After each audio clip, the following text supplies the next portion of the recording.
Although there's no red in the background. Oh, are we live? Oh, what's up? Yeah. I need to start a Pump Fun so we can go there. Hold on. Bro, normally I don't jump the gun on the go I live. don't mind. Yeah, there we go. It's fine. We're building in public, Eddie. Although, do we have the red in the background? Yeah. It doesn't. I see only black. Oh, boy. Start live stream. Prep the Discombobulator.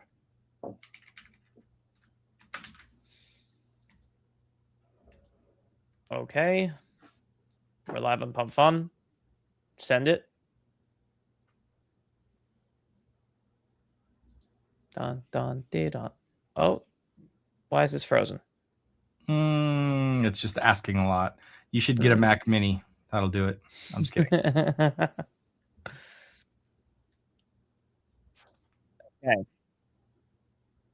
We are now discombobulated. Take Say again? my name is showing up on StreamYard. Can you just take off my name? Yeah, I don't want them to know who you are. There we go. Now you're safe. There we go. Stealth mode. All right. Fantastic. We're back. What's up, everybody? This is Overexposed. We're running it, as always, it's 5 p.m. Eastern time on Sundays, Tuesdays, and Thursdays.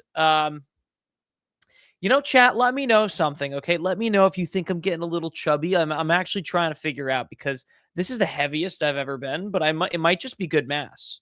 You know what I mean? Like maybe it's good protein, good mass. Got the creatine cooking. Like we've got some good weight coming in, I think. But I don't know. Cuz I was at 145 pounds, which is kind of for a man, prey. Like that's prey weight. All right. So I'm at like 157 right now. And I can't tell if I should maintain this or if I should cut more. I don't know. So chat, just keep an eye out. If you're like, dang, Eddie's looking chubby today, let me know. And we'll get the cut rolling again. All right. But if you're like, dang, he's looking kind of stocked, right? Like a tiny French pit bull or what are they called? French. Oh, like a tiny French bulldog. Let me know.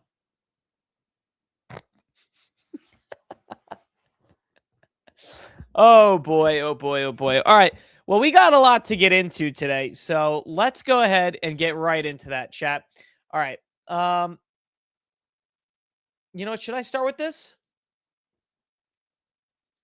Yeah, I mean, I guess I'll mention it, right? Like this penguin, this here penguin has gone on maybe the most viral of expeditions I have ever seen.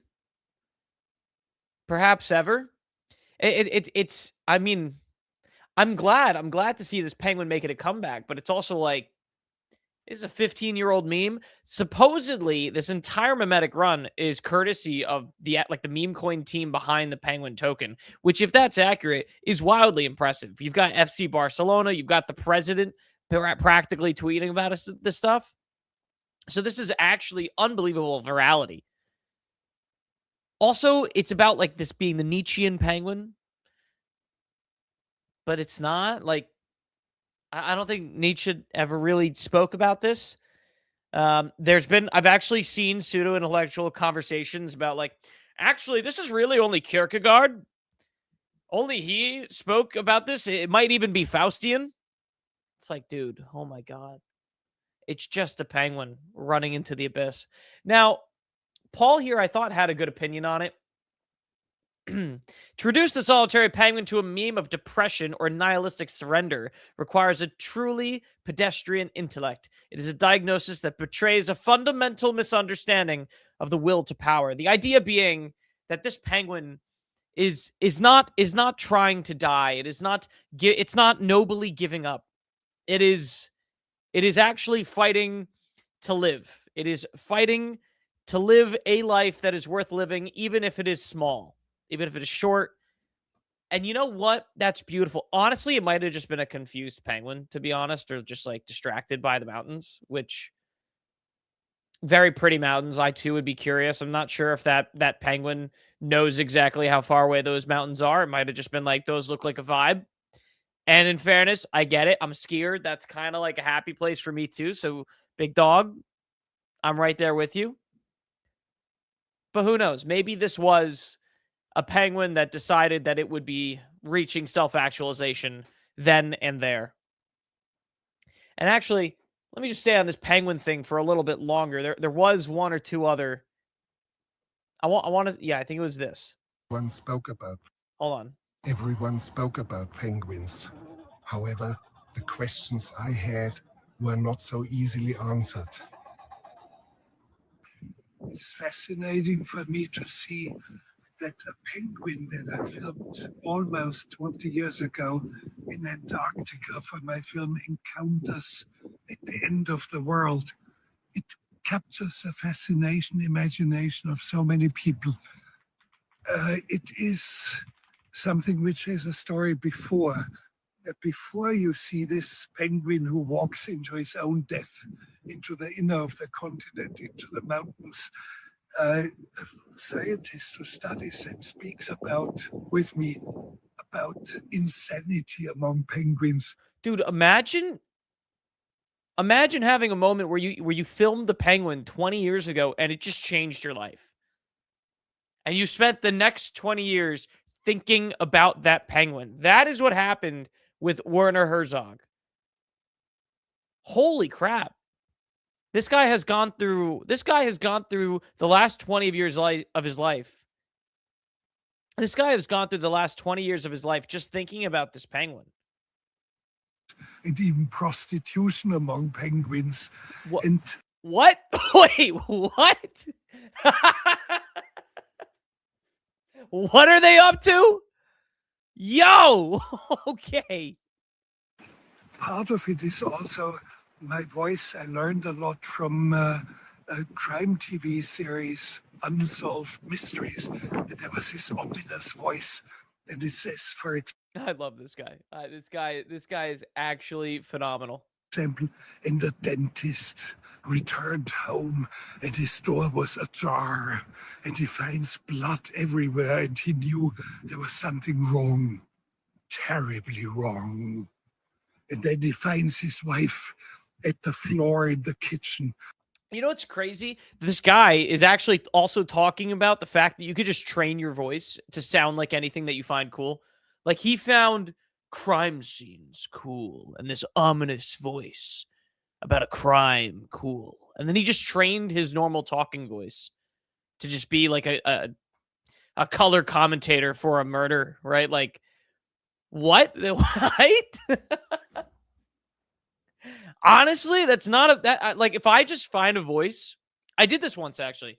I did this once with a laugh. There was a point in my life when I was younger, and I thought this one guy had like a cool laugh, and I was like, I want that laugh. I took it for 2 months, and I actually trained myself to have his laugh, and I ran with it for about like 2-3 months. Decided that was not my vibe, and I just went back to my own original laugh. But you can do it. Like, you can actually train your voice to be something entirely different. You know, now that I say that, I realize that that's been known for a while among a certain community. Right. They definitely have got that down, actually. That's funny. Oh, that's actually really funny. All right, hold on. Hold on, chat. I actually just got yeah, Chris, I won't. Hold on. I just got an important DM. Can I message you in 50 minutes? Oopsie. Sorry. Duty calls. Let's keep going. Keep going. All right. Perfect. We can. Perfect even. All right. Fantastic. Maybe one of the single greatest. I don't know. Like, CZ is currently in the news again, as always. I have to go through this. This is a multi-billionaire, right? Like, a multi-billionaire, maybe a top 5 most important person in crypto, period. And he had this to say on live TV. Lift your balls, flip over, spread your butt cheeks. Right. So that's where we're at in 2026. We're starting off with a bang in crypto. It's doing fantastic stuff. There's plenty to talk about, clearly, if this is peak news. And how did you deal with that? Okay.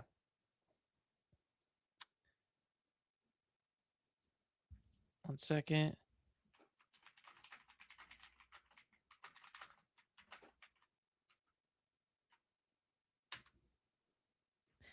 Sorry. Of course, right as soon as I stream, I get, okay, perfect.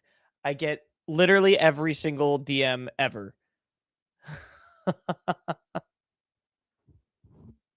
All of which immediately critical. That's hilarious. All right. That's been handled, I believe. Sorry. Okay. All right, we're back. We're back. Now we're scrolling to just get back to where we were. Jeez. Come on, baby. We're almost there. We're almost there.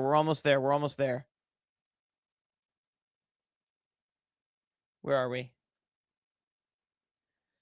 Okay. Jesus Christ. I'll say this too. The bookmarks this week were tough. Like, there really was not that much to talk about. Genuinely. I tried to find stuff this week that I thought was super interesting. There's not that much. So we're going to try, but some of this is like 4 days old. And even then, it wasn't even that interesting 4 days ago. Like, I'm doing my best here. I'm working with what I got. All right. We're going to get to that later. Apparently, Trump went on, and how do I say this? Trump told the media the other day that we do actually have a super weapon, or at least like some kind of super weapon, that he calls the Discombobulator. This is like, what is this, the tri-state area? Ooh, Perry the Platypus. Fire, do not stop me in my Discombobulator. Like, what is this? The Discombobulator. We're 2026, and we're using discombobulators on Russian and Chinese rockets. Discombobulators. We used to have like cool names, right, for some of these things.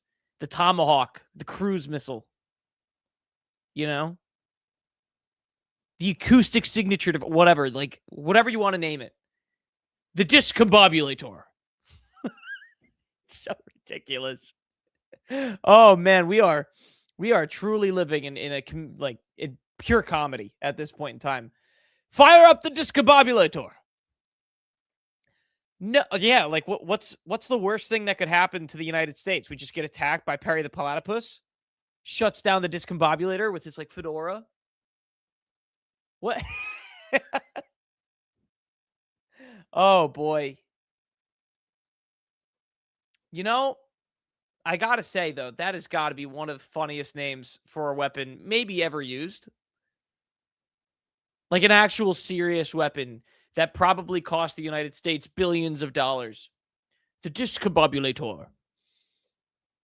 Oh man. Just when you think that Trump lost his fastball, he just bing, another zinger. Just bing, Discombobulator. Remarkable. I mean, this out of the White House was actually crazy. Like, genuinely insane. Our technologies permit us to manipulate time and space. What kind of weapons? What kind of weapons are we building here in the United States? Like, we have the Discombobulator. We have weapons that allow us to manipulate time and space. We have literally built time travel machines. We built ray guns. Name me a favorite weapon. The Thunder Gun from Call of Duty Black Ops. What are we building? Like, what are we actually firing? It's like, are these space lasers out of Star Wars, we're going to have a Death Star soon. We actually are going to have a Death Star, straight up. We're going to build one at this rate. I don't know what is coming out of the White House. Maybe this is just A-tier propaganda, but technology is permitting us to manipulate time and space. I mean, technically everything does that, right? Like, if I have, I don't know, if I have this water bottle, technically speaking, this has a gravitational field, and gravity manipulates time and space. Even if it's only minusculely, there is some time and some space that is manipulated by this water bottle, by me existing. So I'm manipulating time and space. It is excellent propaganda. However, if we have some serious stuff that could actually do this, and it's kind of good at it, that is pretty cool. But also, what the hell did we use on the Venezuelans? Wild. We're going to get back to that. You know what? Let's talk about this. Let's take a quick look. Swoop. Link may be unsafe. Huh. All right. Well, never mind. I guess we won't go there.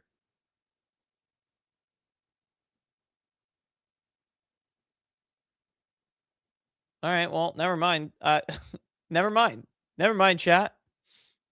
More Discombobulator. So, earlier this week, we had Alex Honnold complete a free solo of Taipei 101 live on Netflix. So he climbed, just with his bare hands, he climbed an actual skyscraper, live streamed, got to the top of it. It is a global landmark. It's one of the most recognizable skyscrapers on the planet. And he just bare hand climbed up it. You might have seen it. He only got paid $500,000 for this event. That's one of the craziest things. Like, this guy is probably one of, I don't know, there's maybe only 100 people on the planet that realistically could have done this. Maybe what, 1,000? If that? And he just freehand climbed his way to the top of this building. Got paid only $500,000 for doing so. And it was live streamed. Mind you, there were no safety precautions. Like, if he fell, there was nothing to catch him. There was nothing to stop him from falling. He would have just fell live. Now, I saw a lot of commentary that this was a disturbing event because what if he died on camera? One, I think that the actual likelihood of him dying was probably lower than people think. Like, these guys are unbelievable professionals. His ability to climb this this Taipei 101 was probably not even that difficult for him. He's probably had much more difficult climbs. Like, this was probably not an easy climb, but certainly to him, within range of his average climbing. And if you watch actual rock climbers, the positions and handholds that they get into and the smallest grips, like, you'd be surprised. You'd be surprised how capable a lot of these guys are. So perhaps this wasn't even that actually that difficult for him. And he felt very confident. Like, they must have had mock-ups of the hardest grips, the hardest handholds, that he just copied them. Right. So he's been practicing this climb for months. This is just the final exercise was actually doing the climb, but he'd done this climb probably, or at least analogs to it, for months now. So yeah, like, if you want to somehow diminish this achievement, you could say he's practiced it plenty of times before. And for that reason, it's only worth, $500,000 because there are other people that could have tried it. And, maybe he wasn't actually in that high of risk. And to be honest, like, a lot of people are saying, how dare Netflix air this, right? Like, they are kind of hoping that he dies, or at least looks like he's going to die, because that's great television. That the whole reason you air this is because of the overwhelming sense of, oh my God, if he slips, he's dead. He's done. But at the same time, I mean, just name any really any other serious live stream. Formula One, for example. There is an insanely high risk of crashing. Basically every other race. Basically every other race, there's a major crash. So it's like, and some of those major crashes, dude, one time a guy in, I think it was 2019, ran into a wall. It split his car in half and exploded. He walked out, but that happened. He almost died right there on camera. That's part of why everyone watches Formula One. Part of it's the tactics and the skill and the amazing racing. But part of it is because they want to see a big car accident. Same thing goes for NASCAR. How many people do you know that watch NASCAR because they're like, what if? What if there's like a 30 car wreck, bro? Live. So there's plenty of events. I mean, even like fighting, dude. Fighting is pretty intense. So for me, it's just like, I don't know. It's not as damning on Netflix as a lot of the people have made it out to be. Truly, in my opinion. But it is a how far are we really willing to push things? I mean, even what's his name? Felix Baumgartner. He jumped out in like a spacesuit and landed. Like he the highest free jump of all time through Red Bull. Felix Baumgartner jumped out in literally a spacesuit and did a parachute jump. Like, what are we talking about? There are and there have been a series of live streams where people risk their lives to do incredible human achievements. And you know what? I'm glad we got it on film. Do I wish he got paid more than $500,000? Yes. But also, someone made a pretty good argument. The producers were in a point of leverage. Like, the guy wants to do the climb. He wanted to do it. So they're like, we're going to pay you to do something you want to do. Make it possible. Make it legal. Get all the approvals. All you have to do is climb it. And you're going to get $500,000 on top of that. That's a pretty good place to be negotiating from. So I guess shout out to the Netflix producers. That's excellent business. I'll say that much.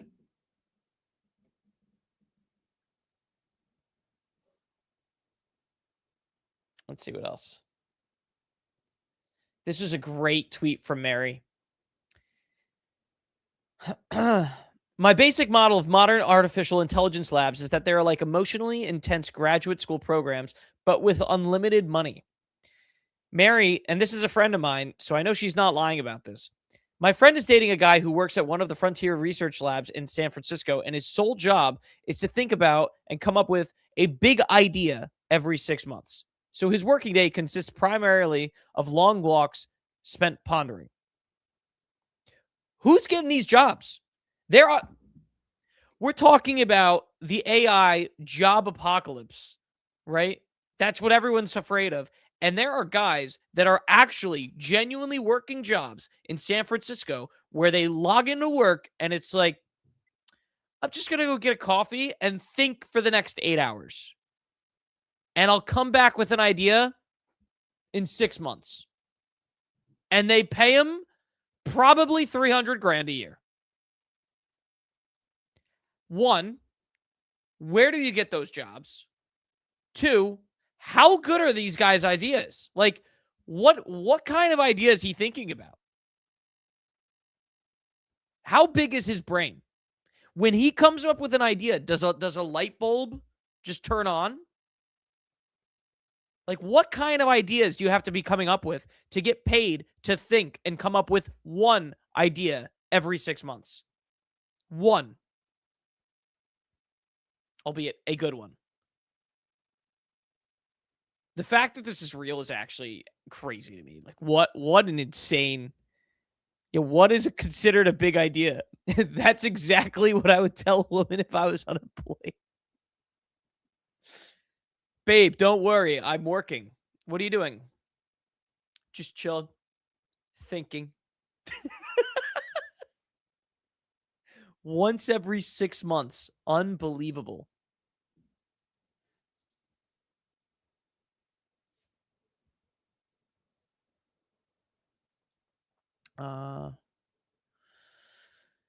Yeah, I would love to go in on the exploding trees, but I think that ship has sailed. I think that ship has sailed. We talked about this. We might talk about this.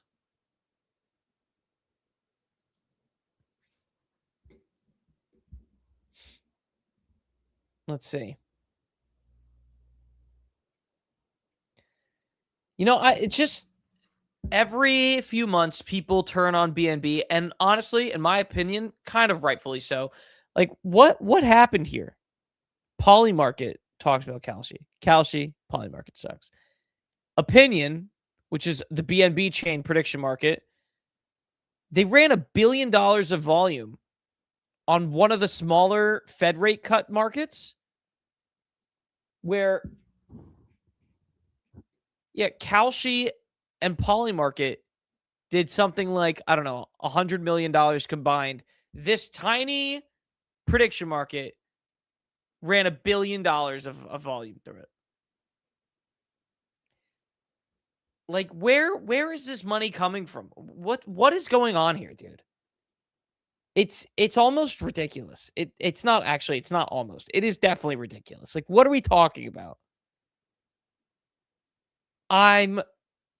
It's like this. Why does this stuff always happen on BNB? Why can't it ever just be normal? Why can't it just be a normal chain where metrics are organic, are reasonable? Why must it be $1 billion of random volume shot through a market that no one's actually trading, at least not with that kind of size? It's like they're not even trying to hide it.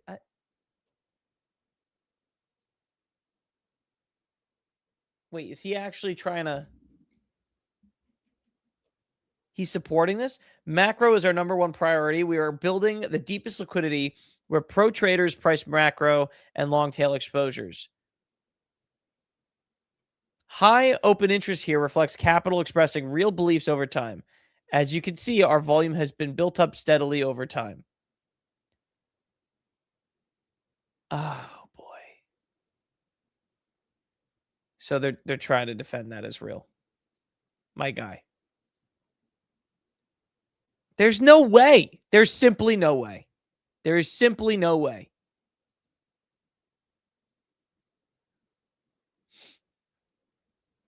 Dude, yeah, and like this is what I mean. Like, there was not much to talk about. This whole thing, all the models pushed east, so they stopped talking about it. Let's see.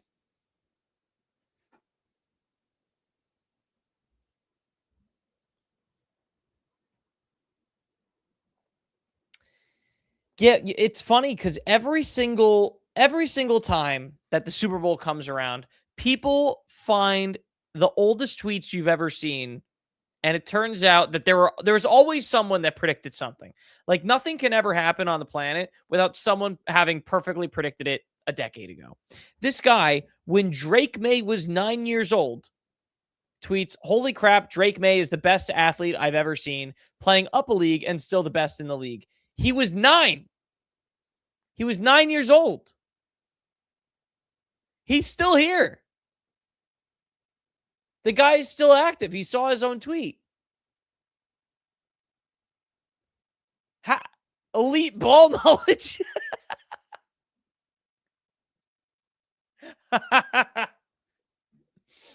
Oh my gosh.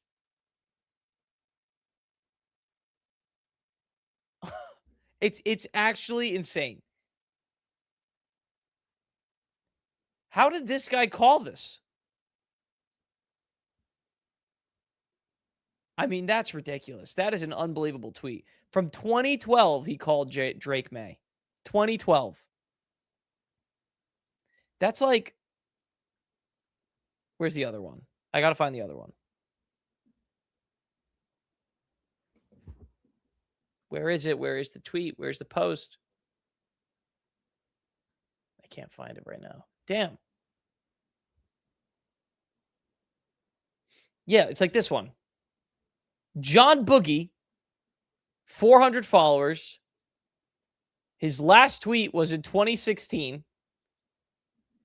He tweets, Seahawks will never win another Super Bowl until 2026. What did he know? How do the, like, there's always one, how do people find these posts? How do people find these? I guess Seahawks, Super Bowl 2026, some keywords, filter it by anything before 2015. But these predictions are crazy. John Boogie was spot on in 2015. Well, we're going to find out. I think he's going to be right. I think he's on it. But what are these predictions? What's the score? What did he know? Did they give him the NFL script? The NFL's not scripted. That's funny. We should talk about that. We should probably talk about that. We'll talk about that.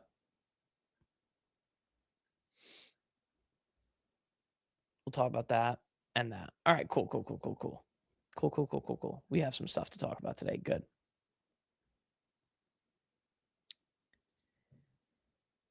Okay. Zach XBT is an internet researcher. He's kind of like an internet sleuth. All right. He's a detective in the cryptocurrency markets. He identified an individual. His name is John Lick. Lick is what he goes by. His full name, turns out, is John D'Agata. And he was able to steal $40 million from the U.S. government, right? So the U.S. government seized crypto assets and was intending to redistribute them, etc. Those assets that they seized that were previously stolen were stolen again by this guy, John D'Agata. If you want to know how, Zach XBT found out that John D'Agata is like some kid whose dad owns a business that has a government contract tasked with redistributing and helping with seized crypto assets. So he used his dad's government contract as an inside route, bang, to take the money that was stolen and seized by the government and stole it again. He stole it from the U.S. government, and his dad is the government contractor. And if you want to know how this kid got caught, it's unbelievable. He was flexing in a Telegram group chat because he wanted to prove that he had more money than the other thieves in that group chat. I think there are other thefts. Let's see. Hold on. Yes. Earlier today, John got into a heated argument with another threat actor known as Dritan Kaplani Jr. in a group chat to see who had more funds in crypto wallets. In the this is known as a band for band. Someone recorded the entire thing, though. Holy crap, dude. Let's listen in. Wait, so what am I supposed to be doing? Hello? Is this supposed to be like an honest reaction to him only having 6 mil? Or what? Because this is like pretty embarrassing. It's pretty embarrassing that you stole $40 million using your dad's contact info. Are you joking? Him only having 6 mil is of stolen money, by the way, is pretty embarrassing. Bro. Kids these days, man. Your dad runs a government contract. Like, your dad has a government contract tasked with protecting these assets. And you just undermined your dad to steal. Dude, this is ridiculous. Like, let me just add someone else so we can both laugh at you together. Shut up, bro. Wow, that's crazy. That's unbelievable. Oh my gosh.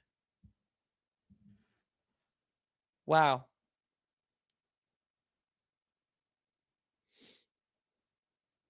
Received $24.9 million from a U.S. government address in March 2024 related to the Bitfinex hack seizure, which is a theft from the U.S. government I previously reported on in October 2024. This is the guy. Bro.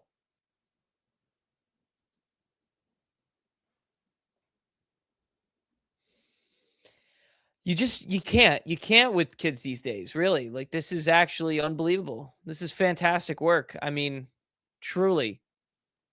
Kid gets baited into flexing his wallets on Telegram, gets recorded, recordings leaked. Turns out those wallets are linked to $40 million stolen from the US government.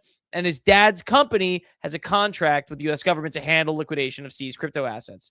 Just insane. Just insane. Shout out ZechXBT. Great find. Wow. We're going to keep going.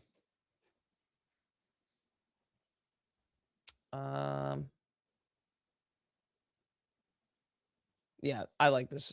So, the U.S. Secretary of Defense, Pete Hegseth, announced the integration of Elon Musk's XAI platform, Grok, into military networks. So, that's interesting. The U.S. government has been gung-ho, fully all in on we have to accelerate AI immediately. The only problem is, okay, we're now getting into military applications. I'm sure we've had previous military applications, but we've all used Grok. We've all used ChatGPT. We've all used Gemini. Don't know if those LLMs are ready for it. Phenomenal tweet here. I have to read it out. You're absolutely right. Preemptively launching our nukes at Russia was a bad call. I should have checked if there were incoming missiles first. Nuclear war is not just mutually assured destruction, it's also nuclear winter. That one's on me. Imagine you're interacting with Grok as an LLM and it gives you back that response. It reads like it would. Classic. I mean, it's just like you interact with AI or an AI. There goes my voice. You interact with an AI LLM. That is a tongue twister. And you're like, oh, what's 1 + 1? It gives you 18. And you're like, no, that's incorrect. It's actually 2. And it's like, you're absolutely right. You're absolutely right. Here's why. And then at some point, you just give it the nuclear launch codes. See what happens. No, Grok, you shouldn't have launched those missiles at Russia. You're absolutely right. My bad. Here's why you're right. Dude. We are entering the Twilight Zone so fast.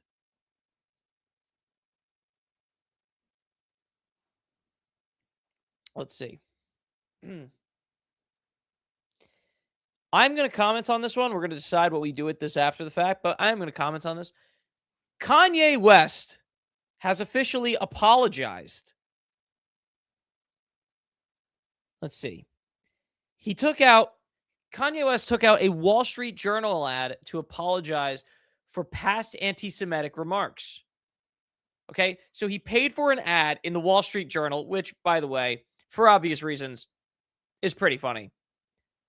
To comment on, basically apologizing for his music, which everyone knows what kind of music Kanye West has put out that relates to the Jewish peoples.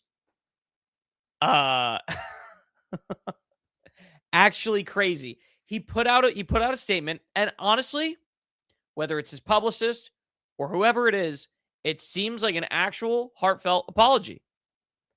To those I've hurt, 25 years ago, I was in a car accident that broke my jaw and caused injury to the right frontal lobe of my brain. At the time, the focus was on the visible damage, the fracture, the swelling, and the immediate physical trauma. The deeper injury, the one inside my skull, went unnoticed. Basically, he goes into this concept of, well, he has bipolar disorder, and there's certain things that he becomes a different person. And what's fascinating is I've been reading over the past few days. I've just been reading what people have been saying about this, and the amount of people that have come out that either have family or they themselves have bipolar, disorder are like, yeah, this is exactly how it goes. And the reality is, no, you don't have to forgive Kanye per se. And you don't have to just accept what Kanye is up to because he has a mental disorder. You could say it's some pretty wild stuff. But, I mean, this seems like an actual honest, I have a problem. I'm sorry. that I've ever seen. Like, we've seen a lot of influencers have those YouTube videos where they're like, I'm sorry. And then they start crying on camera. And it's like, no, you're not sorry, bro. You're just in the middle of getting canceled. I don't think you're actually all that sorry. This seems kind of genuine. This seems like an actual act of honesty from Ye. And also, I would go as far as to say that a lot of the anti-Semitism that we've seen is becoming actually kind of trendy the last 2 years. I would say that that stems in part from what Kanye's been up to. Because he pushed the boundaries the furthest. And I think him hopping off the train, if that's actually what's happening here, is a cultural, like, that is a very interesting line. I would not be shocked to see if this actually marked the top of anti-Semitism, right? When the right-wing Avengers were listening to his song, his music, in the club the other day, that might have actually been the top. And within a week, Kanye's got an apology out. And I think I would not be shocked if things changed. I would not be shocked.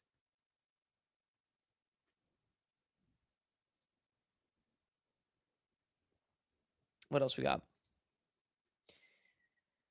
I don't know if I don't want to talk about that. Nope, that's not necessary. Pew, pew, pew.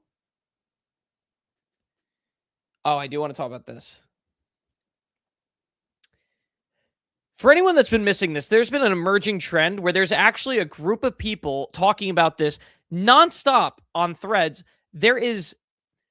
People are finding out what Google Maps is like, and they're now seeing underwater structures, like underwater landscapes that are represented on Google Maps, right? And they're calling it the Leviathan, and they're saying it's waking up and moving near New Jersey.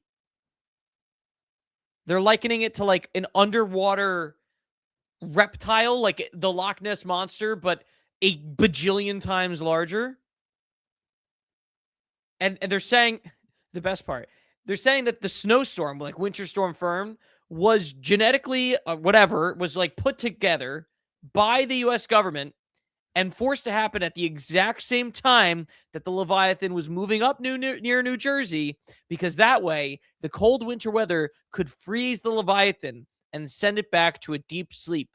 And that way, none of us would know.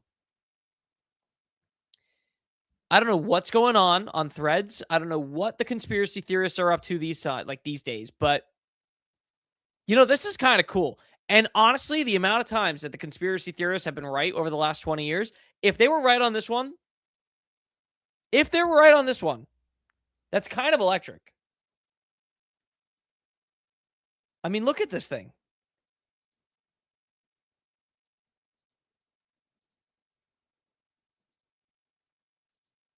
I mean, there are people coming out of the woodwork to talk about this. May God kill us all. Like, this guy has never posted or done anything else on Twitter, but this is it. This guy is in. Like, what's happening on Facebook? This has thousands of likes and shares. Dude. Honestly, send it. Send the Leviathan. I'm ready. Well, let's rock and roll. It's bigger than New Jersey. Like, I'm down. I'm down for a New Jersey-sized Leviathan to just make its move.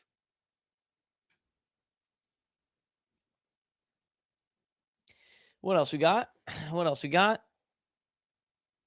I think I'm going to comment on that, but I'm going to say that towards the end.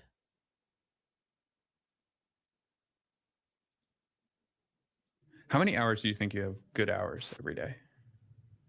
It's always in flux, but I mean, like if you take a armodafinil or something, you get 20. yeah, but wait, what is armodafinil, and why does he know this? Hold on, armodafinil. Okay, share this tab. All right, let's see. It's a prescription stimulant used to improve wakefulness in adults with excessive sleepiness. Oh, so it's just a stay awake pill. Wait, and you could just... Oh, good. You could just get it on Amazon. Well. Oh, no. This is... What kind of drugs is Sam Altman on, bro? These are the leaders of our industries, right? Like this is the guy who runs ChatGPT. What's he talking about this for? What do you want armodafinil for, dog? What are you doing? It's like, leave it to the tech guys. They're always pushing the limits. Sometimes good, sometimes not so good.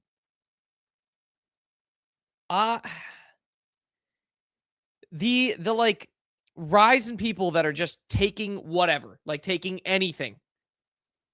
It's a little bit shocking. Like the amount of people that just, let's just take all the peptides. Let's take all the GLP-1s. Let's just take every drug under the sun and we'll call it a day. Let's take everything. Man, I don't know if this is healthy. I don't know if that's the move. Oh, dude. Where can I buy this? The vendors I use are in here. We're cooked. We are cooked. We are actually cooked. People are just on every drug available. That's phenomenal. Wow, that's awful. That is, geez, dude. Oh, man. Man. I can't get with it. I can't get with this whole concept of just taking drugs. Just take whatever you can because it enhances performance. Like, you know, at some point, why not just go through life au natural? Why not try it? Why not try it? Bro. Oh, man. All right, let's keep going.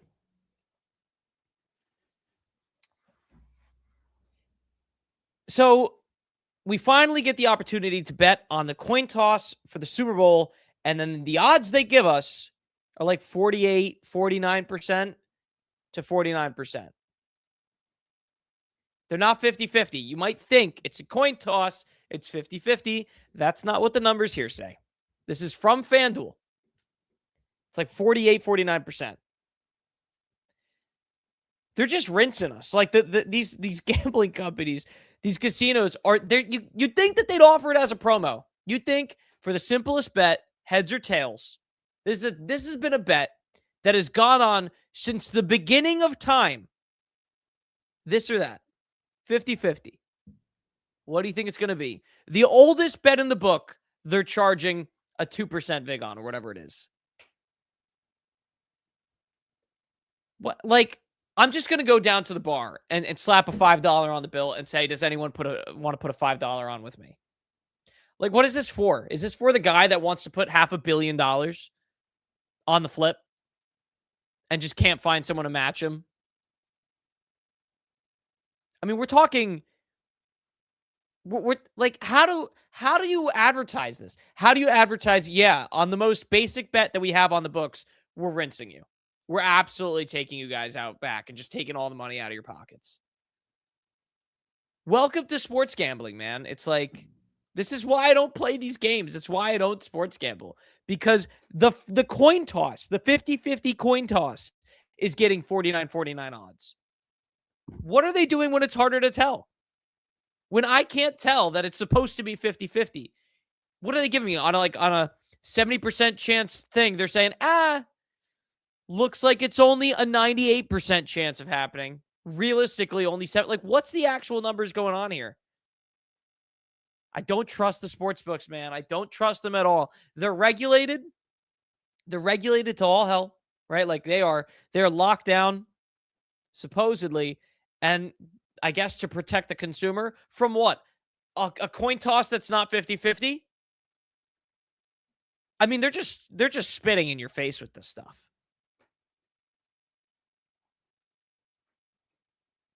Yeah, exactly. Exactly. First comment. Just make it 100 plus 100, bro. Like, have some fun.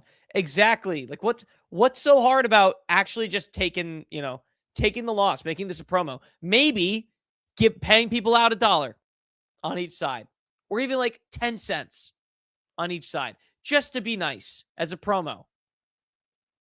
But no, they have to make money on the 50-50 coin toss. It's kind of ridiculous.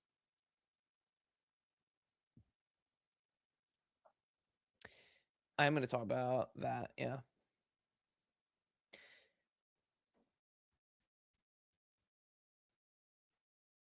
OnlyFans was sued today. OnlyFans was sued today in a class action alleging that the platform pulls a, quote, bait and switch by promising full access to content but hiding most content behind paywalls. What that content is, everyone knows. What's interesting here is, well, one, a lot of these class actions are meant to like try. They're not necessarily always trying to win. They're just trying to have an argument that's strong enough to try and settle. So take it for what you will. We probably won't get anything super material out of this case. However, I do have an interesting story with this stuff. I have a friend, right? I have a friend who dated one of the models, or no, how do I say this? I have a friend who dated someone who ran one of the agencies for OnlyFans models. And the insight was actually insane. A lot of the girls, a lot of the content creators on OnlyFans are trying to get you to message them because you could pay per DM, et cetera, et cetera. But realistically, the business model isn't set up in a way that, like, I don't know, let's just come up with a random name. Amanda or Sophie can't message every guy individually. Like, every guy that's reaching out to Sophie, there's maybe, let's say, 1,000 guys that are messaging her. There is not enough time in the day for Sophie to message all of them back, even if she wanted to. And also, spoiler, she doesn't really want to. But let's say even if she wanted to, she can't message all of them within a day. So how do you, as an agency, which a lot of the biggest OnlyFans girls work with, how do you make money off that? How do you build a business there? If you can't, like, if there's money on the table that you can't actually take advantage of. Oh, well, you don't have Sophie answering the messages at all. It's just a group of guys, and at the time, it was a group of guys in the Philippines trained to pretend that they were Sophie and would just message on behalf of Sophie. So there were guys on one side that were paying the Sophie Rains, or maybe not Sophie Rain, but yeah, let's use someone else's name, Amanda. There are guys that are paying the Amanda OnlyFans account to DM the Amanda OnlyFans account, and they're getting DM back by some dude in the Philippines. Welcome to OnlyFans, by the way. One of the best business models I've ever seen. Like, it's just actually ridiculous. What a platform. I really have some questions about what this platform has done to society. Oh, man. You bait people in. You say, come to my profile. Actually, you need to pay for my DMs. Actually, you need to pay for my DMs. And then beyond paying for my DMs, you're not even DMing me. You're DMing some dude from the Philippines. And you're also paying me $20 to do so. Wow, dude. It's just like, what a platform. It is maybe one of the most abysmal things that has happened to society in the last 10 years. Maybe. Western society, at least. What else we got?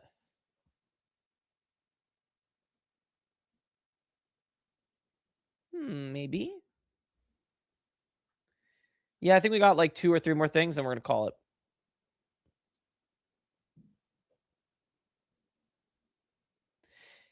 So this is totally expected. The prediction markets like Kalshi and definitely Poly Market are investing into their lobbying efforts, right? Because let's just be real. The prediction markets are not winning in the courts. Kalshi got a preliminary injunction out of Massachusetts, which is pretty tough against Kalshi, trying to say basically you can't run prediction markets on sports contracts, whatever that means, in Massachusetts. You can't. And a bunch of the other states that have been, arguing in court with Kalshi took that from the Massachusetts court and said, hey, look, at this supplementary evidence, threw that into the other cases, and it's not looking good for Kalshi.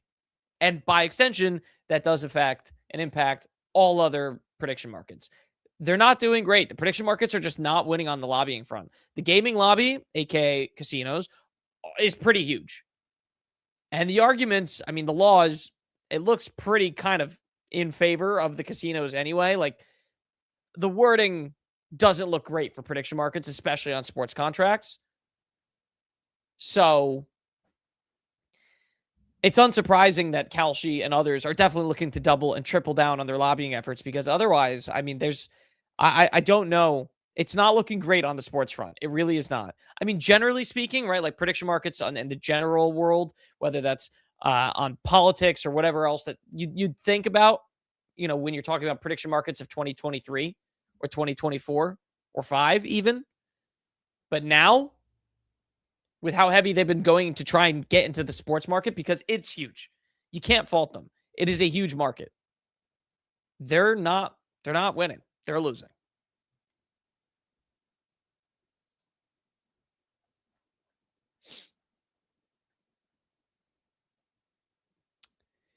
You know what? I'm going to try and comment on this real quick.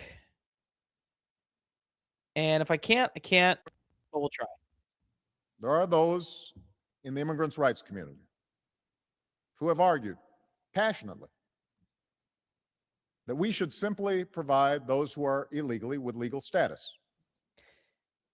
President Obama had an opinion on ICE in 2010 that stands pretty, pretty loud today. ICE is in a weird spot, okay?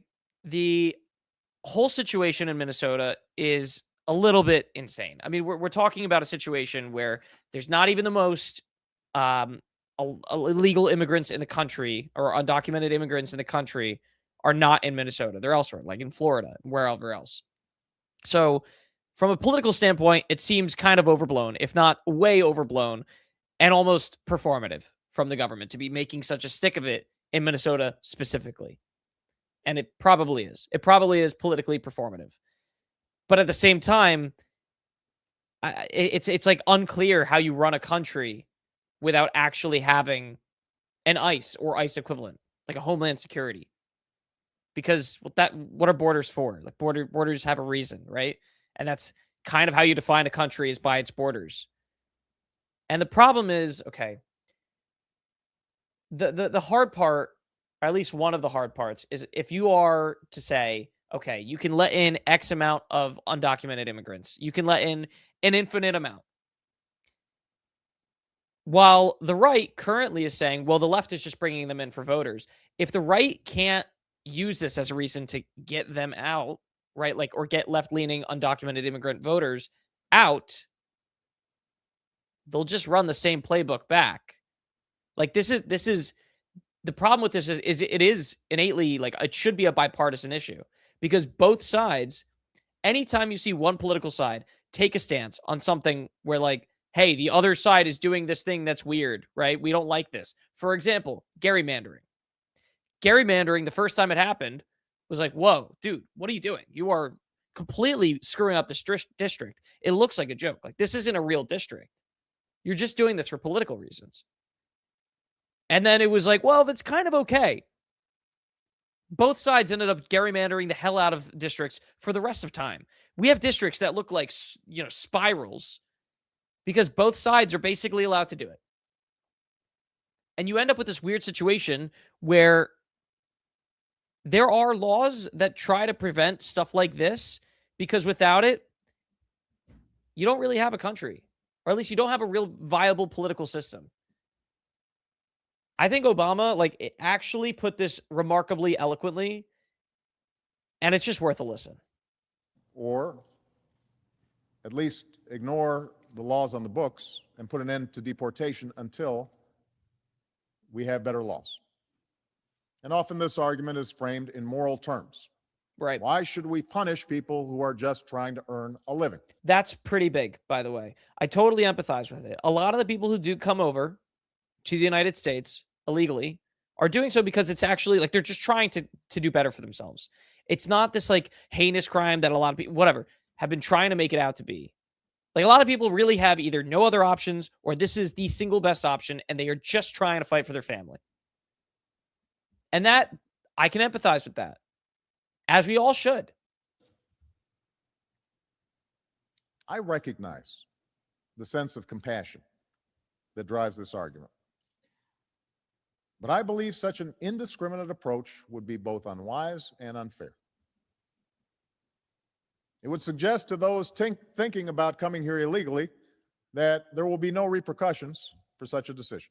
That's the other problem too. If you don't have repercussions for coming over illegally, or at least have the thought that there will be, the floodgates are wide open. Like, there is such a thing as like proscriptive action, right? You're trying to prevent future floods of undocumented immigrants, which could go either way. Like, we have these rules for a reason. That there's a reason countries exist, right? Borders exist for a reason. It's not just this made up thing. And this could lead to a surge in more illegal immigration. And it would also ignore the millions of people around the world who are waiting in line to come here legally. Ultimately, our nation, like all nations, has the right and obligation to control its borders and set laws for residency and citizenship. And no matter how decent they are, no matter their reasons, the 11 million who broke these laws should be held accountable. That is phenomenal eloquence, honestly, from President Obama in 2020. From President Obama in 2010. It's just like, that's how it's said. Yes, we can empathize with them. Yes, they came from a place that's terrible, and they are just trying to better their life. And in the large part, right? Many people who come over just want to better their lives and the lives of their families. Yes. But we have these laws for a reason. We cannot, like, the American taxpayer cannot support an indefinite flood of new individuals. It just can't. Our infrastructure is not there for it. Our school system, whatever it is, like, it's just not there yet. And who knows if it ever will be. And beyond that, it's like, you have these laws for a reason. And if you want to bring them in because they're part of the voter base, right? Like, if you want to bring in an undocumented immigrant because, let's use the argument that Republicans are using in Minnesota. If we want to bring in, or if the left wants to bring in the undocumented immigrants and put them in Minnesota so that they can keep a forever run in Minnesota. And if that's accurate, and if they're not able to get the undocumented immigrants out, and it works, and Minnesota is forever left, you can be sure that the Republicans will bring in undocumented immigrants to ensure that you will have forever rights, that there will be locations that don't want to be right or don't actually lean right, that have been flooded with right-leaning undocumented individuals, that now you have a forever right location. And that's just like, that is the problem with a lot of this political waiting. It's just, this is why it's actually valuable to have actual borders that are enforced. And it's just tough to see what we've got going on in this country this day, or these days. But we'll see what we do with that clip. I don't know. We'll see. All right, with that, I think I'm going to wrap things up. I got some stuff to do. Chris, let's send this one home. Lads and lasses will be back on Thursday. I'll see you guys on Thursday, 5 p.m. Eastern time. Peace, guys.